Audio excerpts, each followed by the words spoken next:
So here are 3 punk guitar riffs that I still cannot play. I'm a little embarrassed because for the last 20 years I've been playing guitar, I have worked on some pretty advanced guitar concepts, and I kind of, even though I listen to punk rock more than anything else, I've kind of bypassed learning a lot of the punk rock classics, and now trying to go back and learn them, I'm not very good at them, I'm finding. The primary problem is my right hand picking. These songs are actually pretty fast for the picking hand. So I was at band practice a few nights ago. The lead singer and main songwriter in that band is like hardcore Black Flag, old school punk.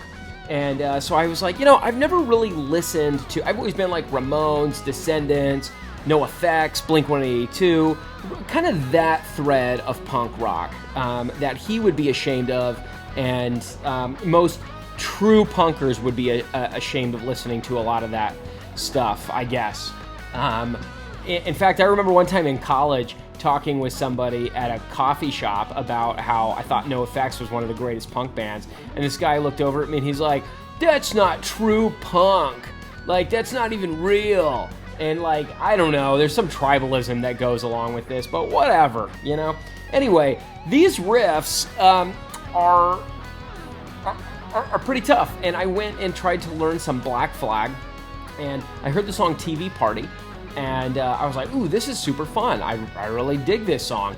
So I learned the riff, and of course the singer in the band was like, that's my least favorite Black Flag song, of course, so I'm still not true punk for liking the song TV Party. But as I was learning it, I was like, man, this riff is pretty fast, and I realized I still have a picking hand problem. I'm not great with my picking hand, and I had a hard time playing it consistently. So not only was he unimpressed with the fact that I learned his least favorite Black Flag song, but also I can't even play it that well. As I was listening to it, I was like, this sounds a lot like Myage by the Descendants. Starts with the bass playing the riff, then the guitar, and the rest of the band joins. And the notes are even super similar to it. And so I started working on that, and I was like, oh my gosh, I have the exact same problem here. And then it reminded me of my total arch nemesis. I've always thought Blink-182 riffs were fun and easy to play, but I've never been able to play Dysentery Gary full speed.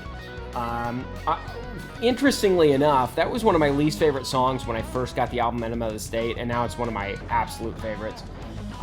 It's just the endurance of the right hand. I'm a lefty. I'm left-handed, so like legato, left two-hand tapping, that stuff's been always pretty easy for me, but doing two-hand synchronization, right hand picking, alternate picking has always been a challenge for me.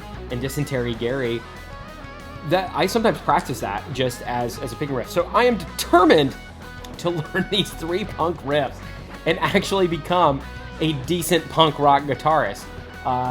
Despite working on music by Joe Satriani, Steve Vai, Greg Howe, some of the true greats, I am right now committed to mastering some of the punk rock classics. So anyway, that's it. What riffs are hard for you guys that shouldn't be? What have you tried to learn that you're like, oh, that seems easy, and you're like, oh, I'm a little embarrassed. This is way harder than I thought it was gonna be.